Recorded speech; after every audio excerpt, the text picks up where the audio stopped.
but I think he does a terrible job. He's costing us a lot of money, and we fight through it. It's almost, the country's become so successful that it doesn't have a big impact, but it does hurt people wanting to get a mortgage. People want to buy a house. He's a terrible Fed chair. I was surprised he was appointed. I was surprised, frankly, that Biden put him in and extended him, but they did. So, no, we're not planning on doing anything. We're very concerned. He's doing a little renovation for $2.5 billion of the Fed, building a renovation, and they have a close to $900 million cost overrun, and it's a shame. But the biggest cost overrun is the cost overrun for interest rates, because we should be paying 3 points lower, and we would save $1 trillion a year in interest if that were the case. And all it is the stroke of a pen.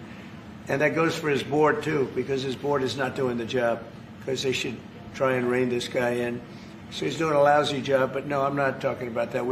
Fortunately, we get to make a change in the next, 8 months or so. And we'll pick somebody that's good, and we'll pick somebody. I just want a fair job. We want to see lower interest rates. Our country deserves it. We're making a lot of money. We're doing great as a country. We have no inflation. Record stock market, record business, record everything. Everything's a record now. We had the worst inflation in history under Biden, and now we have almost no inflation. We've done a great job, and we should have the interest rates cut. So you were saying the other day that Scott Bessent, you're so happy with him at Treasury that he's not your top option to replace Jerome Powell whenever that may be, whenever you decide what you want to do with him.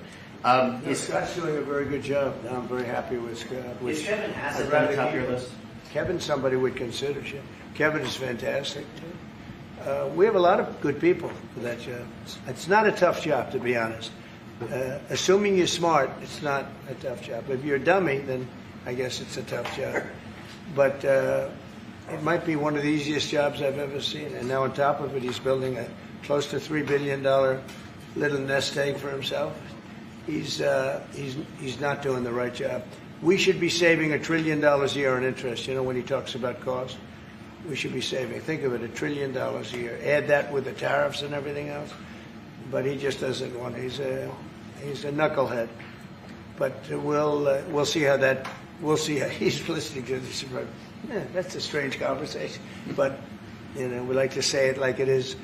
But we have a lot of people that want that job very badly. And I'm only interested in low-interest people, frankly, because you don't need. I know. So they had the 71 different economists and people experts that they picked about a month ago. I was the only one, along with one person from maybe the Wharton School of Finance. The two of us got it right. 69 people, including Powell, got it wrong. And he wants to hire thousands of new people to help him decide where we're going in the future. It only takes one good mind. It doesn't take 5,000 good minds. So they're expanding the Fed. It's the dumbest thing I've heard of. But, it's very autonomous. Just to follow up on that, sir, are you completely ruling out the idea of firing Jerome Powell? I don't rule out anything, but I think it's highly unlikely unless he has to leave for fraud. I mean, it's possible there's fraud involved with the $2.7 billion renovation. This is a renovation. How do you spend $2.7 billion? And he didn't have proper clearance, et cetera, et cetera. So that's going on. So, there could be something to that, but I think he's not doing a good job. He's got a very easy job to do. You know what he has to do? Lower interest rates. Have you drafted a letter to PayPal if you decide that you are going to fire him? Have you drafted a letter? No, I haven't drafted a letter. So you didn't show a letter to Republican lawmakers last night? No, I talked about the concept of fire him. I said, what do you think? Almost every one of them said I should. But I'm more conservative than they are. No, we talked about it. In fact, we had 11 of the 12 people here yesterday, for a very big bill having to do with crypto, et cetera, and other things. And all of the votes are going with us, every single vote. But during the conversation, when we were talking about it, I asked, what would you do about that? They all said would fire him. Mr. President, Mr. President. thank you for taking the question, sir. You were in Pennsylvania yesterday. You unveiled $92 billion worth of investments. One of those jumped out, though, $15 billion in Homer City to build the largest natural gas power plant ever. I was at the rally where you told Homer City residents that you would not forget them when the biggest coal plant in Pennsylvania closed down. You delivered for them yesterday. What message do you have to those residents? Well, I'm happy. Homer City. I was there, and I said, I'm going to produce something, I don't know what, because they had shut down this massive coal plant, one of the biggest in the country. And it was just purchased by the gentleman that you met yesterday, a very substantial man. I don't know if he's maybe not as substantial as you, I'm not sure. But he's pretty substantial. You know who I'm talking about. And they're going to spend billions of dollars on rebuilding it, and it's going to be the largest plant of its kind in the world, I believe, actually in the world, and it's going to be great. So we really fulfilled that promise to Homer City, but it's to Pennsylvania, basically. I won Pennsylvania, and very conclusively won Pennsylvania, so I owe them a big debt of gratitude, but thank you for bringing that up. We raised 92, it's actually going over 100, so it'll be over $100 billion to be invested in Pennsylvania. It was Pennsylvania Energy Project. So we had, everybody was there. Larry Fink was there. I mean, everybody was there and done a great job. The senator did a great job. And we were very proud. That was a great meeting yesterday. Thank you very much. Mr. President, actually for each of you, so for the Crown Prince, are you planning on taking any of the Patriot missiles that you're going to receive from the United States and divert those to help Ukraine? We have no current plans, as we have an operational requirement inside Bahrain to keep them there for the present time. He's got plenty of them, too. And Mr. President, on the fentanyl bill, They're wonderful. They're wonderful pieces of kit. They work very well. American technology is the best. Yep. and on the fentanyl bill that you're That's signing. maybe the most important part of this. He has his choice of everything, and we make the best military equipment by far in the Bar world. none. There's nothing close, right? Bar none. Yeah. Thank you. And on the fentanyl bill that you're signing today, do you hope that that's going to restart law enforcement cooperation with China on getting the fentanyl? Yeah, I think China's been helping out. I mean, it's been a terrible situation for many years with fentanyl, but since I came here, we're talking to them, and they're making big steps. They're also, as you know, being penalized. You know that, right? They're being penalized with tariffs because of the fentanyl, but they want to do something. We'll see what happens. Mr. President, I know. Thank you, Mr. President. An American from Tampa was beaten to death. He was killed by Israeli settlers in the West Bank. His family has been calling on you to help prosecute his killers. Are you going to do that? An American from Tampa? Yeah, your first sentence is really. Go ahead. Okay, an American citizen from Tampa, Florida, has been killed in the West Bank. His family has been asking you to prosecute him. Are you going to help finding his Yeah, killers? well, so first of all, have you seen yesterday, Ambassador Huckabee has asked the Israelis to conduct an investigation. We want to get all the information about who was involved. We protect all American citizens anywhere in the world, especially if they're unjustly murdered or killed. So we're gathering more information, but I hope you saw yesterday Ambassador Huckabee in Israel asked the Israeli authorities to produce an investigation and concrete information about who was responsible for his murder. They're reporting that tomorrow. We have a meeting on it. They're going to be reporting that to me. Can I ask a clarification, Yeah. please? Do you think that the Gulf area now is more secure, and do you believe that a negotiation with Iran is necessary at this stage? Well, I definitely believe that the volatility of the situation has been reduced. And we didn't know where it was going to go on the Sunday. We were very glad when we found out on the Monday. Let me put it that way. And should the Iranians want to negotiate, I believe the ball's in their court. That is the true reality of where we stand today. They are the ones that stand to benefit from a negotiation. And they do. They want to negotiate. They want to negotiate badly. We're in no rush because, we said we could have made a deal. They should have made a deal. And then we bombed the hell out of their various places. We're in no rush, but if they want to negotiate, we're here. Yeah. Mr. President, I know you want to move past all this intrigue over the Epstein files, but I do want to ask you to clarify something you said this morning. You said this was all a hoax. Has your Attorney General told you this was a hoax? What evidence have you seen It's of not that? the Attorney General, no. I know it's a hoax. It's started by Democrats. It's been run by the Democrats for 4 years. You had Christopher Wray and these characters and Comey before him. And it's a bad group. It started, actually, look at the Steele dossier that turned out to be a total hoax. The 51 agents, the intelligence, so-called intelligence agents, it was a hoax. It's all been a big hoax. It's perpetrated by the Democrats. And some stupid Republicans and foolish Republicans fall into the net. And so they try and do the Democrats' work. The Democrats are good for nothing other than these hoaxes. They're bad for policy. They're bad for picking candidates that can get elected. Like in New York, we have a communist running. He may get elected too, actually, but he'll destroy the city. It's I call it the Epstein hoax. It takes a lot of time and effort. Instead of talking about the great achievements, we've had a great gentleman. Yesterday, as you know, went on CNBC and he made the statement that Trump may go down as the greatest president of all in the United States. And instead of talking about the things we've achieved, we've had tremendous achievement. They're wasting their time with a guy who obviously had some very serious problems, who died 3-4 years ago.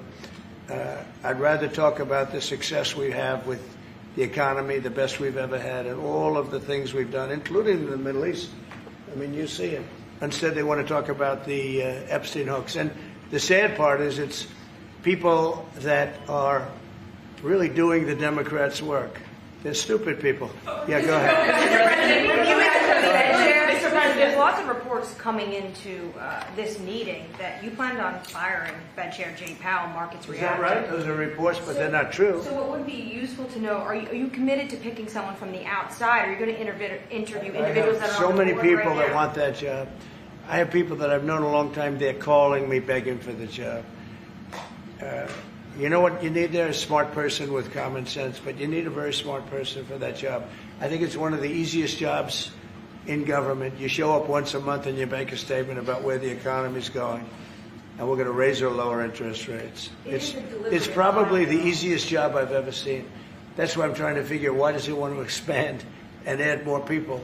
He's going to add more economists to tell him what to do. But the economists, I was right. All the economists were wrong. They admitted it. They admitted it this morning. Quiet.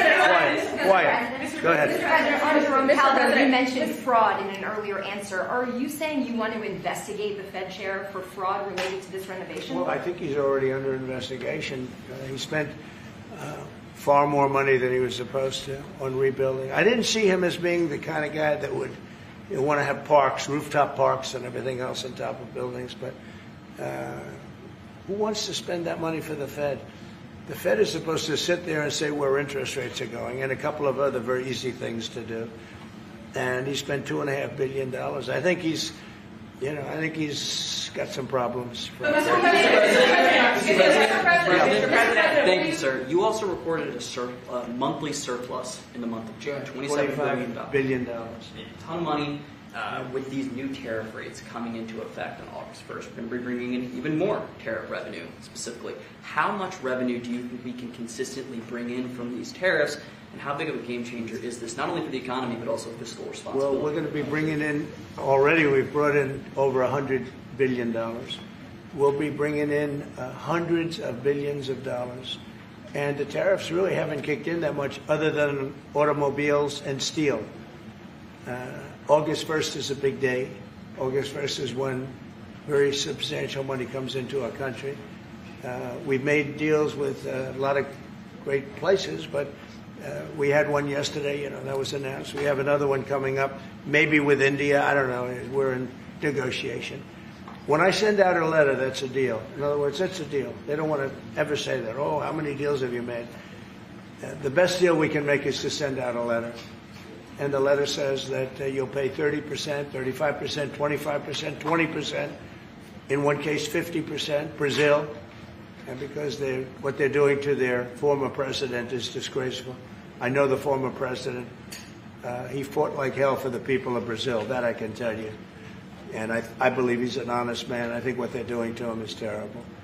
So, yeah, we have some pretty good deals to announce, but every time we send out a letter, that's the deal. The big one really is going to be on the 150 countries that we're really not negotiating with, and they're smaller. We don't do much business with them. Because you have a lot of countries, you have over 200 countries, and a lot of people don't know this, but we'll have well over 150 countries that we're just going to send a notice of payment out, and the notice of payment is going to say what the tariff, and it's all going to be the same for everyone, for that group. They don't, they're not big countries, and they don't do that much business. It's not like the ones that we've agreed with, like China, like Japan, where we're negotiating with them, but I think probably we'll live by the letter with Japan. We're very close to a deal with India where they open it up. Indonesia yesterday was, it wasn't an open country, now it is. And they have tremendous copper, quality copper, and probably the most copper. And we made a deal with Indonesia. We pay no tariff, zero, and we have total access to trade. That's a phenomenal deal for our companies. And we've agreed with them, as you know, on 19%. They pay 19%. And it's a good deal for them, and it's a good deal for us, so in that case. But we have a number of them coming up. But overall, we're doing well, and we're taking in a lot of money, We have the number one, we have the most oil of any country in the world, even more than them, which is hard to believe. But we have a little larger piece of land, right? We do, sir. But so. we're number one in the world in oil, and we're drilling, and today it hit $64 a barrel, which is great, and that'll help stop wars, actually. You want to know the truth? It's going to help stop wars, and we hope to get it down a little bit more.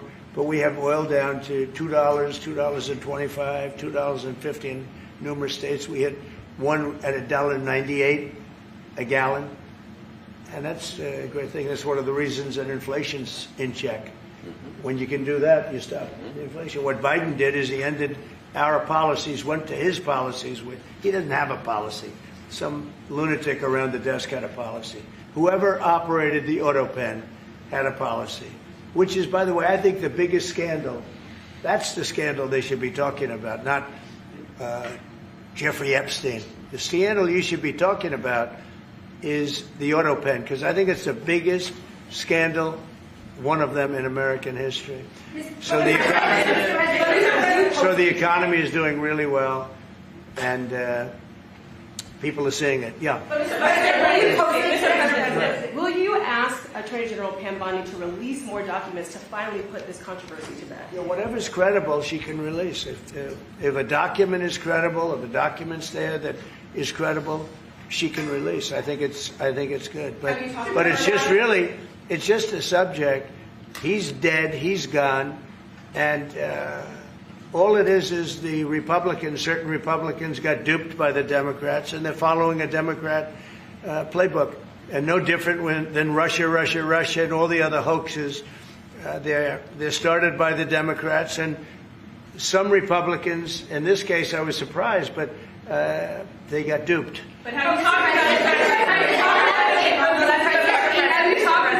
you talked about it with her the last this? President, first of all, your high-ranking officials, whether it's been your FBI director or Pam Bondi, they have made some inconsistent statements in the past. You've had. Well, I don't know. I can't speak about him, but I can say that Pam Bondi, I really think that she's done very good. She says, I gave you all the credible information, and if she finds any more credible information, she'll give that too. What more can she do than that? I mean, honestly, what more can she do? And we do have bigger problems. We have problems with millions of illegal people that came in here, and they're killers and murderers. We have 11,888 murderers that were allowed into our country by Biden, sleepy Joe Biden, stupid Joe Biden. He allowed them into our country. And you know what? We got to do something about it. She's got a lot of things she's working on. And, it's very sad that somebody can be waylaid, that just get waylaid, but I think she's doing a great job, President. on In your Truth NVIDIA. Social this morning, you mentioned past supporters when you were talking about the Epstein issue. Does that mean that you're effectively disowning any supporters who are now I calling... lost a lot of faith in certain people, yeah. I lost, because they got duped by the Democrats. The Democrats are good for nothing. They've done a terrible job. They almost destroyed our country. If I didn't get elected, all these numbers you're hearing about, they found $25 billion and another 25 is coming in and hundreds of billions of dollars is pouring into our country.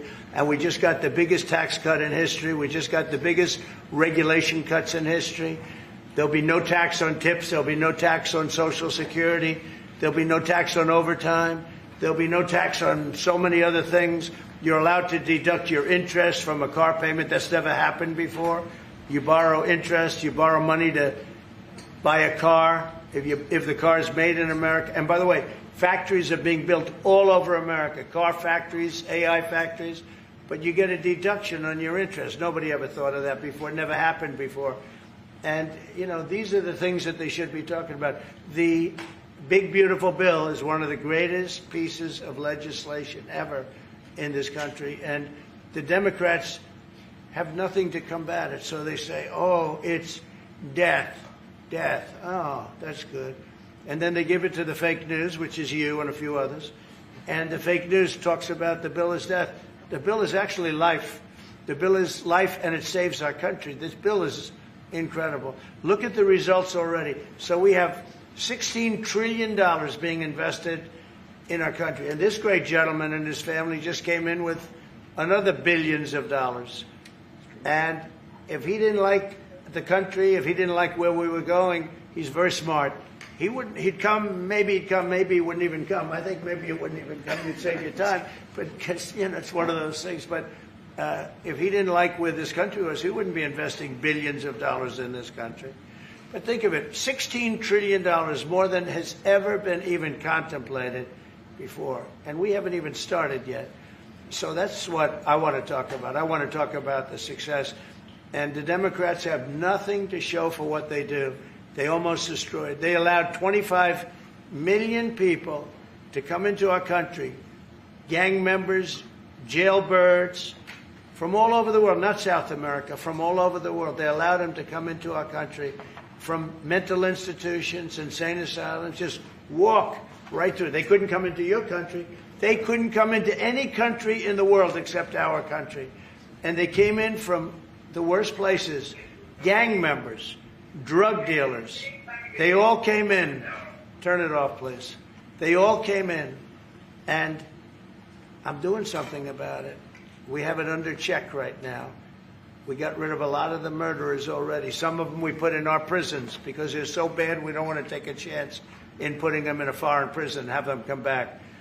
But we've done a great job. Our country's in great shape. We literally have the hottest country anywhere in the world right now. And it's true what the king said, what a lot of people said.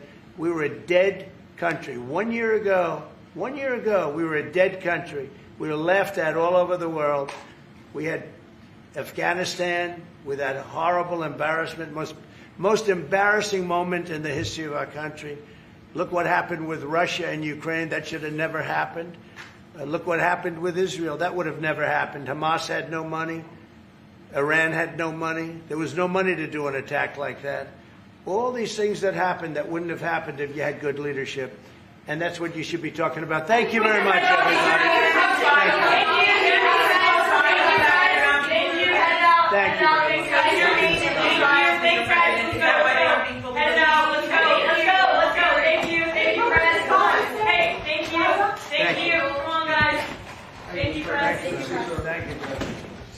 It's another day in paradise. Thank you, Mr. President. Thank you, Frank. Thank you. It's incredible.